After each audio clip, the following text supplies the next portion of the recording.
Hello, and welcome to Shanta Lakshmi IAS Academy, the 5 Minute series. In this series, we try to explain important current affair topics for Prelims 2021 in 5 minutes or less than 5 minutes. So, our topic of discussion for today is Buddhist Circuit. Now, this comes under GS1 syllabus Art and Culture, the Buddhism topic.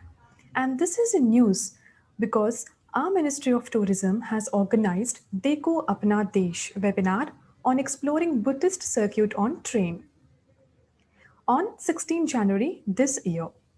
So before getting to know what actually is this Buddhist circuit, let me first throw some light on who introduced this Buddhist circuit and why. So our Ministry of Tourism, under a scheme named Swadesh Darshan, has planned to develop few theme-based circuits in the country. In this process, around 15 thematic circuits have been identified for development, like this Buddhist circuit and Ramayana circuit, Northeast circuit, etc. And it has also got its religious significance.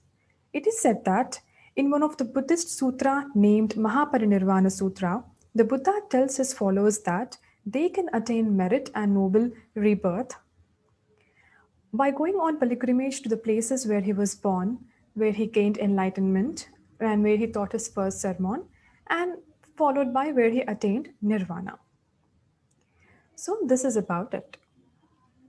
Next. So this, if you can see in a sentence, this Buddhist circuit consists of places of all high significance holy sites of Buddhism, where Lord Buddha was born, attained enlightenment, till he reached nirvana.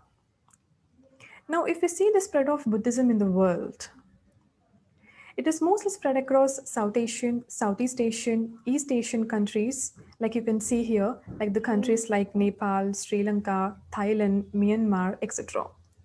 Therefore, we are culturally connected with this part of Asia. This is why India tries to use this as an opportunity to extend its diplomacy using its soft power. I repeat it, soft power. So, what is a soft power? Soft power is a kind of diplomacy. We know that power is the ability to influence others to get our work done. And in the foreign policy and in international relations, there will be hard power and soft power.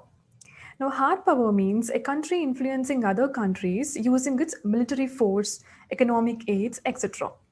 Whereas soft power involves persuading them and getting our work done. That means positively attracting them. It depends on attractiveness. And that may be through improving cultural connections. As we can see here, we are building the Buddhist circuit and attracting the tourism. So this way, we are culturally persuading them, and this way we are extending a soft power. So this is about it. Next, these are the places which are involved in the Buddhist circuit, like Lumbini, where Buddha was born. If you can see here, Lumbini, where Buddha is born, and Bodh Gaya is also included, where he attained enlightenment under the Bodhi tree. If you can see here, Bodh Gaya in Bihar, and Sarnath in Uttar Pradesh, where he delivered his first sermon, and Nalanda and Rajgir, where it is said that he has taught and lived there in Nalanda. And Kapilavastu, it is believed that he spent his early years before getting into the path of enlightenment. And Shravasti, it is believed that Buddha has spent about 24 rainy seasons here at a monastery named Jatavan. And Kausambi, this is a place, and Kausambi is a place where it is believed that Buddha has preached. And Vaishali is a place in Bihar where Buddha's last sermon was delivered.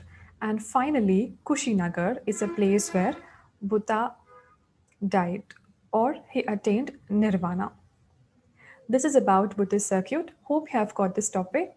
And if you find this informative, then please like, share, and subscribe to our channel.